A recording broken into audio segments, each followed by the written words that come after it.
Sāls istaba aizņemta?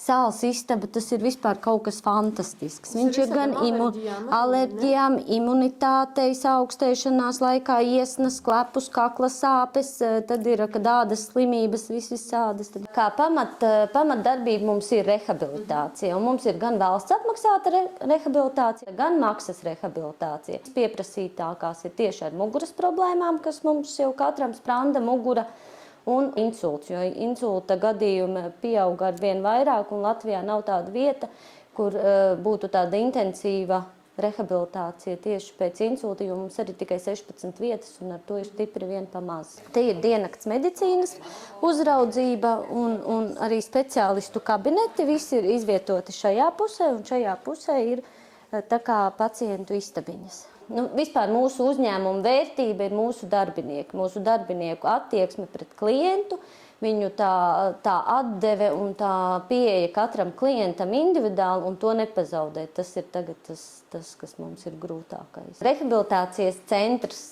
ir būvēts 82. gadā, un viņš ir būvēts kā 4. pārvaldes valsts drošības komitejas sanatorija un kā aizsegs bunkuram, kas atrodas zem rehabilitācijas centra. Jā, viņš tā arī tika būvēts tādā ielokā, meža vidū, vieta ir fantastiska, kā aizsegs bunkuram, kas atrodas zem rehabilitācijas centra. Tā kā šī vieta bija ļoti slepena.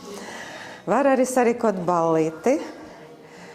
Mēs klājam galdus padomju laika stilā ar baltiem galdautiem un sarkanām neļķiem. Ballītes rīko gan vecpuiši, vecmeitas, arī jubilējas 50 gadu, gan mums bija sudraba kāzas. Sākumā nebija šī tā visa, bija karogu istaba, mēs viņu tā arī saucam.